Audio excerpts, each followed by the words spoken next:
భక్తులారా, ఉదయం లేవగానే మనసు గుబులు మొదలవుతుంది. ఇంట్లో వాళ్ల మాటలు, పనుల ఒత్తిడి, అప్పుల భయం, ఆరోగ్యం గురించి ఆందోళన, భవిష్యత్తు ఏమవుతుందో అన్న కలవరము. ఇలా ప్రతిరోజు మనిషి బయట నవ్వుతూ కనిపించినా లోపల మాత్రం మౌనంగా కరిగిపోతుంటాడు. రాత్రి పడుకున్నా నిద్ర పట్టదు. నిద్రపోయినా మధ్యలో లేచి గడియారం చూస్తూ నా జీవితానికి ఎప్పుడైనా ప్రశాంతత వస్తుందా అని మనసులోనే బాధపడుతుంటాడు. చాలామందికి ధనం కావాలని లేదు, గొప్ప పేరు కావాలని లేదు, కేవలం మనశ్శాంతి మాత్రమే కావాలి. కాని అదే ఈ కాలంలో అత్యంత దూరమైన వరంగా మారిపోయింది. ఎంత దేవాలయాలకు వెళ్లినా, ఎంతమందిని అడిగినా కొన్ని క్షణాల ప్రశాంతత వచ్చినట్టే అనిపిస్తుంది. కాని మళ్లీ మనసు కలతలోకి జారిపోతుంది. ఎందుకంటే శాంతి బయట ప్రపంచంలో దొరికేది కాదు, అది మనలోనే వెలిగే దీపం అని తెలుసుకోలేకపోతున్నాం. ఒక చిన్న గ్రామంలో సత్యమూర్తి అనే వ్యక్తి ఉండేవాడు. అతనికి మంచి కుటుంబం, చిన్న పని, అందమైన ఇల్లు అన్నీ ఉన్నాయి. అయినా అతని హృదయంలో మాత్రం తెలియని భారము ఉండేది. ఉదయం కళ్లు తెరిచిన క్షణం నుంచే ఆందోళన మొదలయ్యేది. తన పిల్లల భవిష్యత్తు, భార్య ఆరోగ్యం, రేపటి పరిస్థితి, ఇలా ఎన్నో ఆలోచనలు అతని మనసును నిశ్శబ్దంగా కొరుక్కుంటూ ఉండేవి. గ్రామంలో అందరూ అతడిని అదృష్టవంతుడని అనుకునేవారు. కాని అతడు ఒంటరిగా ఉన్నప్పుడు తన గుండె లోపల ఎడారిలా ఖాళీ అనిపించేది. ఒకరోజు సాయంత్రం అతడు గ్రామం బయట ఉన్న పురాతన వటవృక్షం దగ్గరికి వెళ్లాడు. అక్కడ ఒక వృద్ధ సాధువు ప్రశాంతంగా కూర్చుని జపమాల తిప్పుతూ ఉండేవాడు. సత్యమూర్తి దగ్గరకు వెళ్లి, స్వామీ, నా జీవితంలో అన్నీ ఉన్నట్టే ఉన్నాయి, కాని నా మనసులో మాత్రం శాంతి లేదు. ఈ భయం ఎందుకు పోవడం లేదు అని అడిగాడు. అప్పుడు ఆ సాధువు చిరునవ్వుతో అతడిని చూసి ఇలా అన్నాడు, మనసు నిలవని చోట శాంతి నిలవదు బిడ్డా. నీ ఆలోచనలు గతం, భవిష్యత్తు మధ్య పరిగెడుతున్నాయి. అందుకే నీ హృదయం అలసిపోతోంది. ఆ మాటలు విన్న సత్యమూర్తి కాసేపు నిశ్శబ్దంగా నిలిచిపోయాడు. ఎందుకంటే అదే నిజం. అతడు ఎప్పుడూ ఈ క్షణంలో జీవించలేదు. ఎప్పుడూ రేపటి గురించి భయపడుతూ, నిన్నటి గురించి బాధపడుతూ కాలం గడిపాడు. అప్పుడు సాధువు భగవద్గీతలోని ఒక గంభీరమైన సత్యాన్ని చెప్పాడు. అశాంతస్య కుతః సుఖం అని శ్రీకృష్ణుడు చెప్పిన మాటను గుర్తుచేశాడు. అంటే మనశ్శాంతి లేనివాడికి నిజమైన సుఖం ఎప్పటికీ దక్కదు అని అర్థం.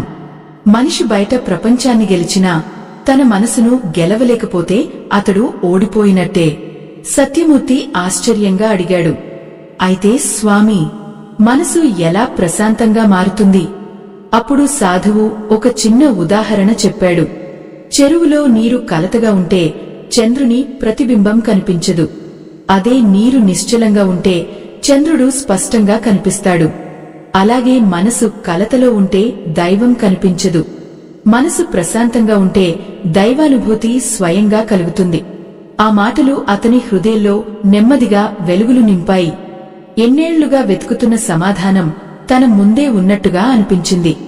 ఆ రోజు మొదటిసారి అతడు నిశ్శబ్దంగా కళ్లు మూసుకుని లోతుగా శ్వాస తీసుకున్నాడు.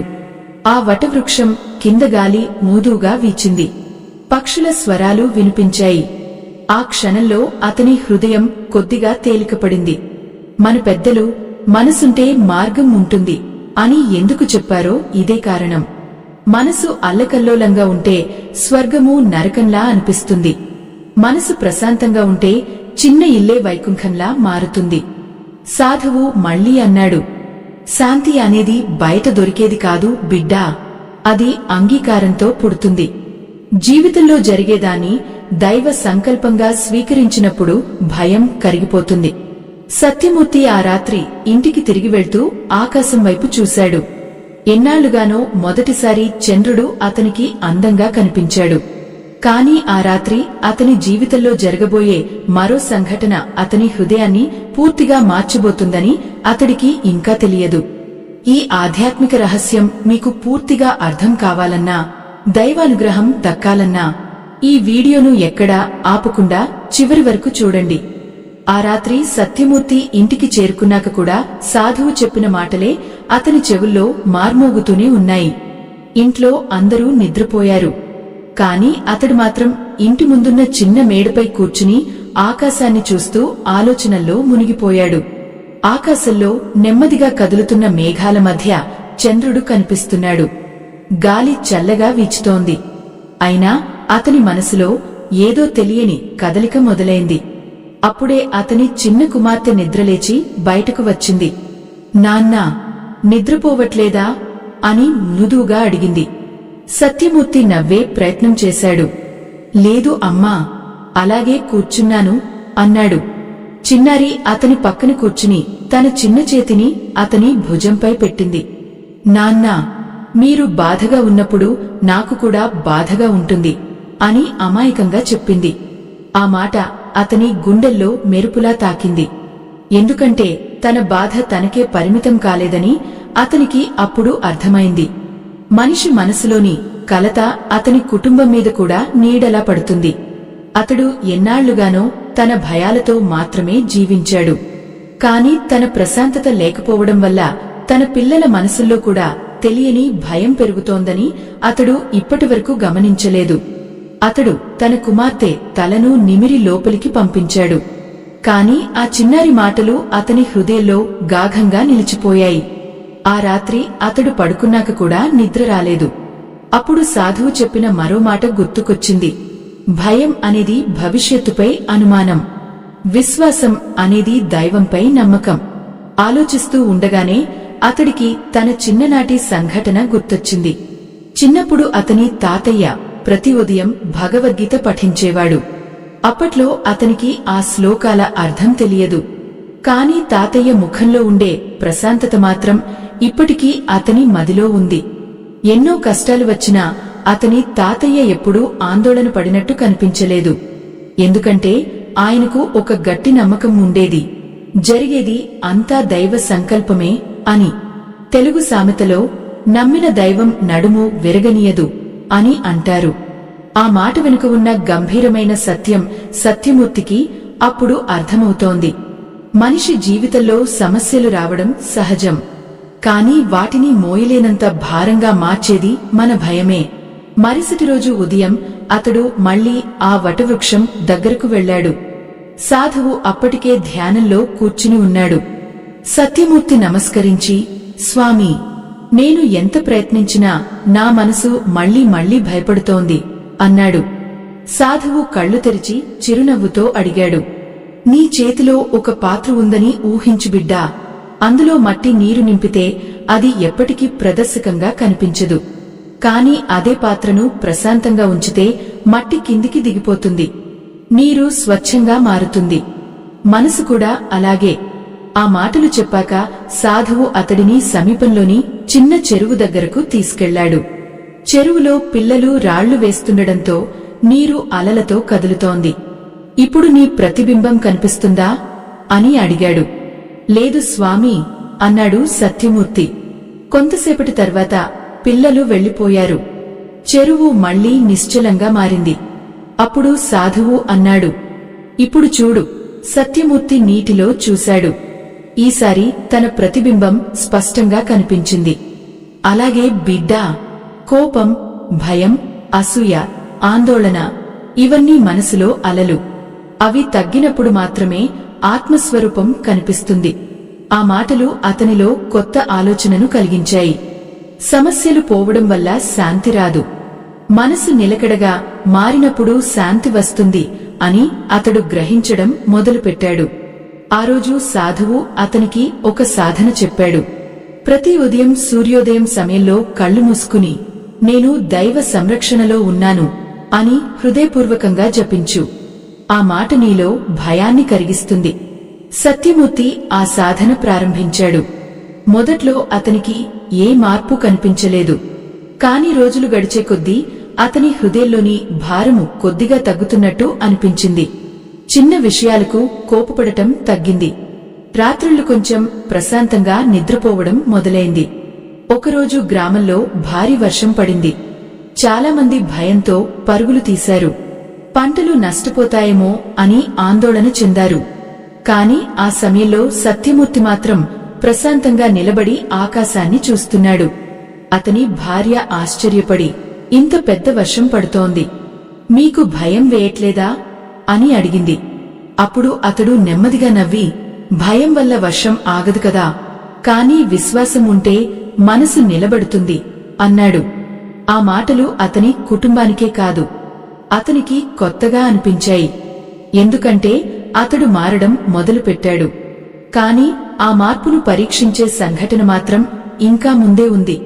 అతడు ఎన్నడూ ఊహించని ఆ పరీక్ష అతని జీవితాన్ని మరో దిశలో నడిపించబోతోంది.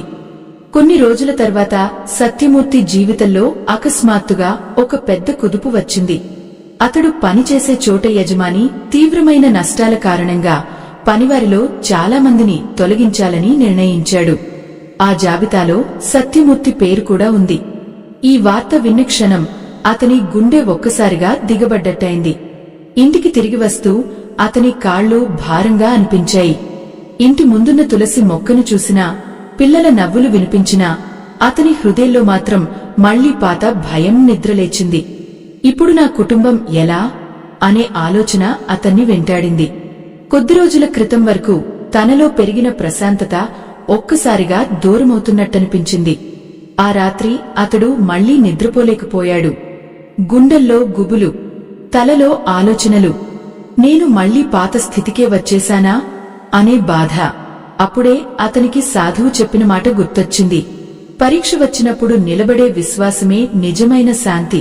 ఆ మాట గుర్తుకొచ్చినా అతని మనసు మాత్రం పూర్తిగా నిలబడలేకపోయింది. ఎందుకంటే కుటుంబ బాధ్యతల ముందు ధైర్యం కూడా కొన్నిసార్లు తడబడుతుంది. మరుసటి ఉదయం అతడు వటవృక్షం దగ్గరకు పరుగెత్తుకుంటూ వెళ్లాడు. సాధువు ప్రశాంతంగా కూర్చుని ఉన్నాడు. సత్యమూర్తి కళ్లలో నీరు తిరుగుతూ, స్వామీ, నేను మళ్లీ ఓడిపోతున్నాను. నాకు పని పోయింది, నా శాంతి కూడా పోయింది అన్నాడు. సాధువు అతని మాటలు నిశ్శబ్దంగా విన్నాడు.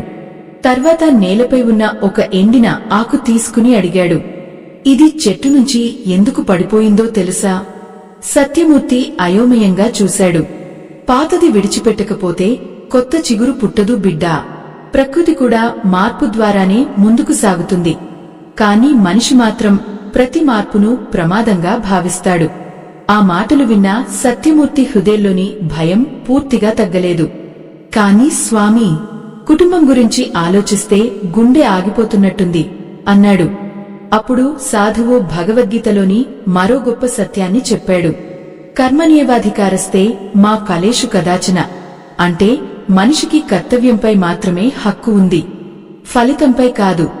మనం చేయాల్సింది ధర్మబద్ధంగా ప్రయత్నించడం, ఫలితం దైవాధీనము.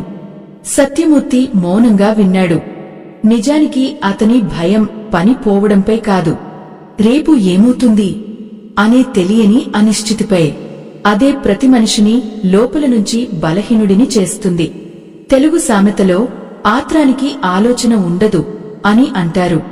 భయం ఎక్కువైతే మనిషి స్పష్టంగా ఆలోచించలేడు. శాంతి పోయినప్పుడు బుద్ధి కూడా కలత చెందుతుంది. అందుకే శ్రీకృష్ణుడు ముందుగా మనసును స్థిరపరచమని ఉపదేశించాడు. ఆ రోజు సాధువు అతనికి ఒక కథ చెప్పాడు. పురాణ కాలంలో జనక మహారాజు గురించి అందరికీ తెలుసు. రాజ్యభారమంతా భుజాలపై ఉన్న ఆయన హృదయం మాత్రం ప్రశాంతంగా ఉండేది.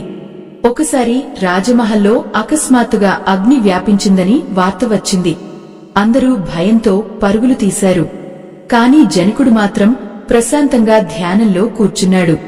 ఎందుకంటే ఆయనకు ఒక సత్యం తెలుసు, బయట ప్రపంచం మారుతూనే ఉంటుంది, లోపల నిలిచే ఆత్మ మాత్రమే శాశ్వతం.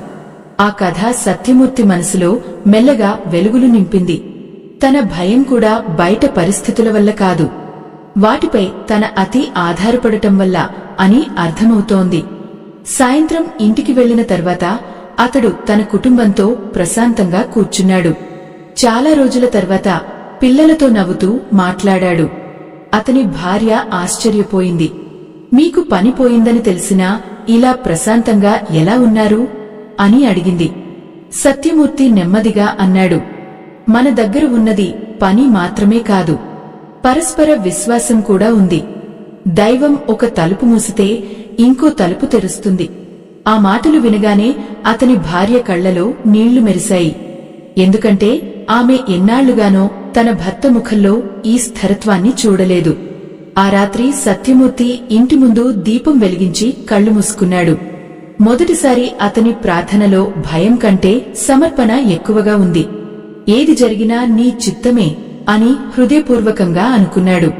అప్పుడే గ్రామంలో నుండి ఒక వ్యక్తి పరుగెత్తుకుంటూ వచ్చాడు. అతని శ్వాస వేగంగా ఉంది. సత్యమూర్తిగారు, వెంటనే రావాలి. మీ గురించి ఒక అత్యవసర విషయం తెలిసింది అని ఆందోళనగా అన్నాడు. ఆ మాట విన్న క్షణం సత్యమూర్తి గుండె మళ్లీ గట్టిగా కొట్టుకుంది. ఎందుకంటే ఆ వ్యక్తి ముఖంలో కనిపించిన భయం సాధారణం కాదు. అక్కడి నుంచి అతని జీవితంలో మొదలయ్యే సంఘటన అతడు ఊహించనిదిగా మారబోతోంది. మీకు కూడా జీవితంలో ఇలాంటి క్షణంలో దైవం మాత్రమే ఆధారంగా అనిపించి ఉంటే కామెంట్స్లో ఓం నమో భగవతే వాసుదేవాయ అని రాయండి.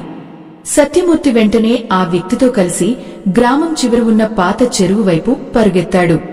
అక్కడికి చేరుకునేసరికి గ్రామస్థులు చాలామంది గుమిగూడి ఉన్నారు. అందరి ముఖాల్లో ఆందోళన కనిపిస్తోంది.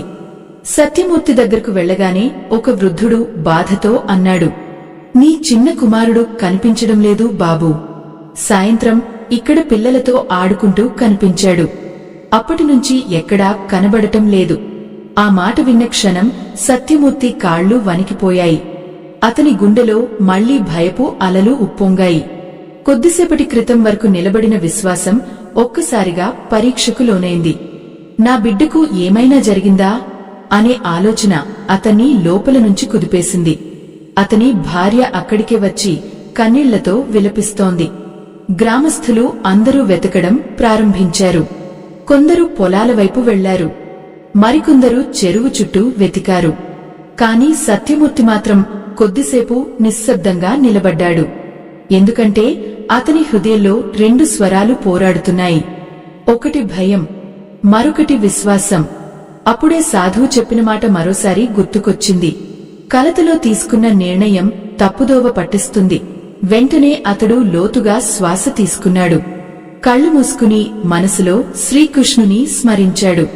కొద్దిసేపటి తర్వాత అతని హృదయం కొంచెం స్థిరపడింది.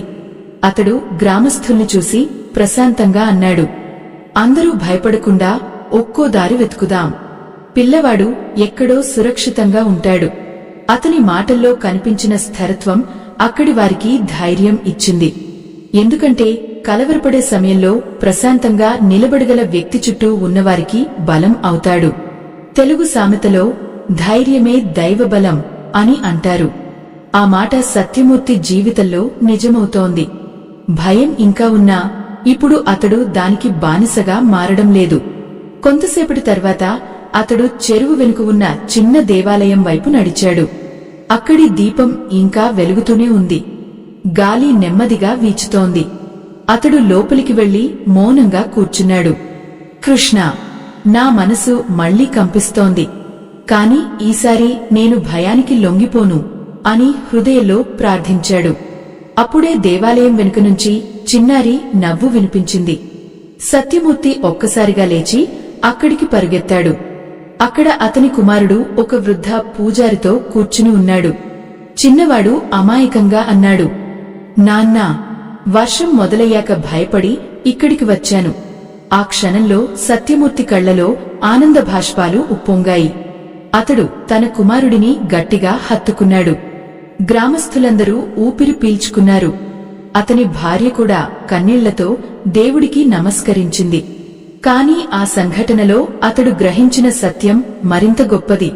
కొన్ని గంటల క్రితం తన మనసు మళ్లీ భయంతో కూలిపోతుందని అనుకున్నాడు. కాని ఈసారి అతడు పూర్తిగా విరిగిపోలేదు. ఎందుకంటే అతని లోపల ఇప్పుడు ఒక కొత్త ఆధారం పుట్టింది, దైవ విశ్వాసం. ఆ రాత్రి అతడు మళ్లీ సాధువు దగ్గరకు వెళ్లాడు. జరిగినదంతా చెప్పాడు. సాధువు చిరునవ్వుతో అడిగాడు, ఇప్పుడు అర్థమైందా బిడ్డా? శాంతి అంటే సమస్యలు లేకపోవడం కాదు, సమస్యల మధ్య కూడా మనసు నిలబడటం. ఆ మాటలు విన్న సత్యమూర్తి తలవంచాడు. నిజమే, కొద్ది రోజుల క్రితం ఇదే సంఘటన జరిగి ఉంటే అతడు పూర్తిగా కూలిపోయేవాడు.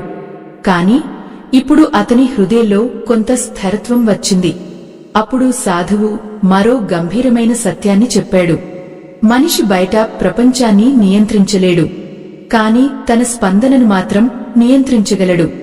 అదే భగవద్గీతలో చెప్పిన శాంతి మార్గం. సత్యమూర్తి ఆకాశం వైపు చూశాడు. మేఘాల మధ్య నుంచి చంద్రుడు వెలుగుతున్నాడు. ఆ వెలుగు అతని హృదయంలోనూ విరజిమ్ముతున్నట్టుగా అనిపించింది. ఆ రోజు నుంచి గ్రామంలో చాలామంది అతనిలో వచ్చిన మార్పును గమనించడం ప్రారంభించారు. సమస్యలు వచ్చినా అతడు తొందరగా కలత చెందడం తగ్గింది. అతని మాటల్లో ఓర్పు పెరిగింది. అతని ఇంట్లో కూడా ప్రశాంతత పెరిగింది. ఎందుకంటే ఒక మనిషి హృదయం మారితే ఆ ప్రభావం కుటుంబం మీద, చుట్టుపక్కల వారిమీద కూడా పడుతుంది. ఈ ఆధ్యాత్మిక ప్రయాణం మీ హృదయాన్ని తాకి ఉంటే, మా ధార్మిక సేవలకు మీ సహాయం అందించాలనిపిస్తే వీడియోలో కనిపించే స్కానర్ ద్వారా మీ వంతు దానం చేయవచ్చు. మీ చిన్న సహాయం కూడా మరెందరో భక్తులకు ఆధ్యాత్మిక వెలుగు అందిస్తుంది. కాని సత్యమూర్తి జీవితంలో ఇంకా చివరి పరీక్ష మిగిలే ఉంది. ఆ పరీక్షలో అతడు తీసుకున్న ఒక నిర్ణయం గ్రామమంతా ఆశ్చర్యపోయేలా చేయబోతోంది. కొన్ని వారాలు గడిచాయి. సత్యమూర్తి జీవితంలో బయటికి పెద్ద మార్పేమీ కనిపించలేదు. పని ఇంకా దొరకలేదు.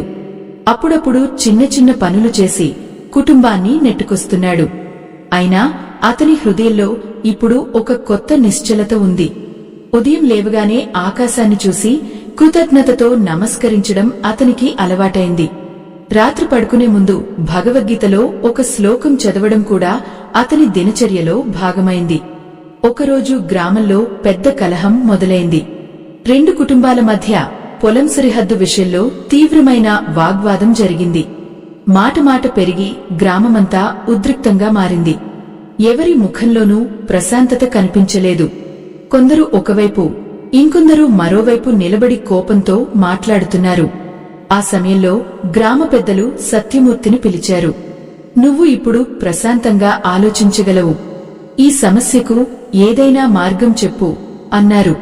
కొద్ది నెలల క్రితమైతే సత్యమూర్తి ఇలాంటి పరిస్థితి నుంచి దూరంగా పారిపోయేవాడు. కాని ఇప్పుడు అతడు మెల్లగా ముందుకు వెళ్లాడు. రెండు కుటుంబాల వారిని కూర్చోబెట్టి నిశ్శబ్దంగా మాట్లాడడం ప్రారంభించాడు. మనిషి కోపంలో ఉన్నప్పుడు సత్యం కనిపించదు అన్నాడు. ఈరోజు మీరు గెలిచినా మీ హృదయంలో ద్వేషం మిగిలితే అది ఓటమి కంటే ప్రమాదకరం. ఆ మాటలు విన్న కొందరు ఇంకా కోపంగానే ఉన్నారు. అప్పుడు సత్యమూర్తి భగవద్గీతలోని ఒక సూత్రాన్ని గుర్తుచేశాడు. క్రోధాత్ భవతి సమ్మోహః, అంటే కోపం నుంచి మోహం పుడుతుంది. మోహం వల్ల వివేకం నశిస్తుంది. వివేకం పోయినప్పుడు మనిషి తనకే నష్టం చేసుకుంటాడు. అతడు చెరువు దగ్గర జరిగిన తన అనుభవాన్ని కూడా వారికి చెప్పాడు. భయం, కోపం, ఆందోళన ఇవన్నీ మనసును కలుషితం చేస్తాయి. ప్రశాంతత ఉన్న చోటే సరైన నిర్ణయం పుడుతుంది అన్నాడు. గ్రామ పెద్దలు మౌనంగా విన్నారు. క్రమంగా ఆ రెండు కుటుంబాల కోపం కూడా తగ్గడం ప్రారంభించింది. చివరకు పెద్దలు మధ్యవర్తిత్వంతో సమస్యను శాంతియుతంగా పరిష్కరించారు. గ్రామస్థులందరూ ఆశ్చర్యపోయారు. ఎందుకంటే కొన్నాళ్ల క్రితం వరకు చిన్న విషయానికే కలత చెందే సత్యమూర్తి ఇప్పుడు ఇతరులకు ధైర్యం చెప్పే స్థితికి చేరుకున్నాడు. తెలుగు సామెతలో మంచి మాట మాణిక్యం అని అంటారు. ఒక ప్రశాంతమైన మాట ఎన్నో గొడవలను ఆపగలదు. ఆ రోజు గ్రామస్థులు ఆ సత్యాన్ని ప్రత్యక్షంగా చూశారు. ఆ రాత్రి సత్యమూర్తి వటవృక్షం దగ్గరకు వెళ్లాడు. సాధువు అక్కడే కూర్చుని ఉన్నాడు. సత్యమూర్తి నమస్కరించి, స్వామీ, నాకు ఇప్పుడు ఒక విషయం అర్థమైంది. శాంతి అంటే నా కోసమే కాదు, నా ప్రశాంతత ఇతరుల జీవితాలను కూడా మార్చగలదు అన్నాడు. సాధువు సంతోషంగా నవ్వాడు. అదే నిజమైన ఆధ్యాత్మికత బిడ్డా. తనలో వెలిగిన దీపాన్ని ఇతరుల హృదయాల్లో కూడా వెలిగించగలిగిన వాడే నిజమైన సాధకుడు. ఆ మాటలు విన్న సత్యమూర్తి హృదయం కృతజ్ఞతతో నిండిపోయింది. ఎందుకంటే ఇప్పుడు అతడు సమస్యలు లేని జీవితం కోసం ప్రార్థించడం లేదు. ఏ పరిస్థితిలోనైనా నిలబడగల బలమైన మనసు కోసం దైవానికి కృతజ్ఞత చెబుతున్నాడు. ఆ సమయంలో సాధువు ఒక్కసారిగా గంభీరంగా అన్నాడు, కాని ఇంకా నీ ప్రయాణం పూర్తి కాలేదు బిడ్డా. ప్రతి మనిషి జీవితంలో ఒక క్షణం వస్తుంది. ఆ క్షణంలో అతడు తన భయాన్ని ఎంచుకుంటాడా లేక దైవ విశ్వాసాన్ని ఎంచుకుంటాడా అన్నది నిర్ణయమవుతుంది. సత్యమూర్తి ఆశ్చర్యంగా చూశాడు. అంటే ఇంకా పరీక్ష ఉందా స్వామీ అని అడిగాడు. సాధువు మౌనంగా ఆకాశం వైపు చూశాడు. గాలి ఒక్కసారిగా బలంగా వీచింది. వటవృక్షపు ఆకులు శబ్దం చేశాయి. ఆ నిశ్శబ్దంలో సాధువు నెమ్మదిగా అన్నాడు, రేపు ఉదయం సూర్యోదయానికి ముందు నీ ఇంటి తలుపు దగ్గరికి ఒక మనిషి వస్తాడు. అతడు చెప్పే మాట నీ జీవితాన్ని పూర్తిగా మార్చబోతుంది. ఆ క్షణంలో నీ మనసు ఎంత స్థిరంగా ఉందో నీకే తెలుస్తుంది. ఆ మాట విన్న తర్వాత సత్యమూర్తి హృదయంలో మళ్లీ ఒక తెలియని ఉద్వేగం పుట్టింది. కాని ఈసారి అది పూర్తిగా భయం కాదు. ఎందుకంటే అతడు ఇప్పుడు మారిపోయాడు. అయినా రేపు జరగబోయేది ఏమిటో తెలియని ఆసక్తి అతని మనసును నిశ్శబ్దంగా కదిలించింది. ఆ రాత్రి ఆకాశంలో చంద్రుడు మేఘాల వెనుక దాగిపోయాడు. గ్రామమంతా నిద్రలోకి జారుకుంది. కాని సత్యమూర్తి జీవితంలో ఉదయించబోయే కొత్త వెలుగు ఇంకా ఆకాశ అంచుల్లోనే ఉంది. మరుసటి రోజు తెల్లవారుజామున సత్యమూర్తి ఇంటి ముందు తలుపు తట్టిన శబ్దం వినిపించింది. సాధువు చెప్పిన మాట అతనికి వెంటనే గుర్తొచ్చింది. గుండె ఒక్కసారి బలంగా కొట్టుకుంది. కాని ఈసారి అతడు భయంతో కాదు, స్థిరమైన మనసుతో తలుపు దగ్గరకు నడిచాడు. తలుపు తెరిచేసరికి బయట ఒక వృద్ధుడు నిలబడి ఉన్నాడు. ఆయన చేతిలో చిన్న సంచి ఉంది. ముఖంలో అలసట కనిపిస్తున్నా కళ్లలో ప్రశాంతత ఉంది. నువ్వే సత్యమూర్తివా బిడ్డా అని మృదువుగా అడిగాడు. అవును అని సమాధానమిచ్చాడు సత్యమూర్తి. వృద్ధుడు లోపలికి వచ్చి కూర్చున్నాడు. కొద్దిసేపు మౌనంగా ఉండి తన సంచిలో నుంచి పాత పత్రాలు తీసి అతని చేతిలో పెట్టాడు. నేను నీ తండ్రి స్నేహితుడిని. ఎన్నేళ్ల క్రితం నీ తండ్రి నాకు పెద్ద సహాయం చేశాడు. అప్పట్లో నేను తీవ్ర కష్టాల్లో ఉన్నాను. ఆ ఉపకారాన్ని తిరిగి చెల్లించలేకపోయాను. ఇప్పుడు నా జీవిత ప్రయాణం చివరి దశలో ఉంది. ఈ భూమి పత్రాలు నీ కుటుంబానికి చెందాలి అన్నాడు. ఆ మాటలు విన్న సత్యమూర్తి ఆశ్చర్యంతో నిలిచిపోయాడు. ఎందుకంటే ఆ భూమి గ్రామానికి దగ్గరలో ఉన్న సారవంతమైన నేల. ఎన్నాళ్లుగానో ఆర్థిక సమస్యలతో బాధపడుతున్న అతని కుటుంబానికి అది పెద్ద వరంలాంటిది. కాని ఆ క్షణంలో అతని మనసులో మరో ఆలోచన పుట్టింది. కొద్ది రోజుల క్రితమైతే అతడు ఆనందంతో ఉప్పొంగిపోయేవాడు. కాని ఇప్పుడు అతని హృదయం ప్రశాంతంగా ఉంది.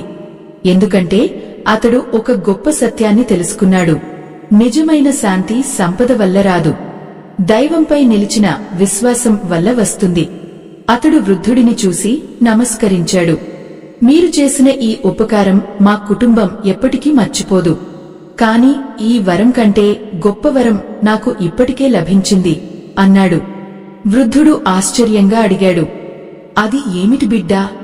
సత్యమూర్తి చిరునవ్వుతో సమాధానమిచ్చాడు, మనసు నిలబడే శాంతి. ఆ మాట విన్న వృద్ధుడి కళ్లలో ఆనందం మెరిసింది. అయితే నువ్వు నిజమైన భగవద్గీతను అర్థం చేసుకున్నావు అన్నాడు. ఆ రోజు సత్యమూర్తి వటవృక్షం దగ్గరకు వెళ్లాడు. కాని అక్కడ సాధువు కనిపించలేదు. చుట్టూ వెతికినా ఎక్కడా లేడు. అక్కడ కేవలం ఒక జపమాల మాత్రమే కనిపించింది. దానిని చేతిలోకి తీసుకున్న సత్యమూర్తి హృదయం కృతజ్ఞతతో నిండిపోయింది. ఎందుకంటే అతనికి ఇప్పుడు అర్థమైంది, ఆ సాధువు తన జీవితంలోకి వచ్చినది యాదృచ్ఛికం కాదు, అది దైవ సంకల్పం. అతడు కళ్లు మూసుకుని భగవద్గీతలోని శ్రీకృష్ణుని వాక్యాన్ని స్మరించాడు.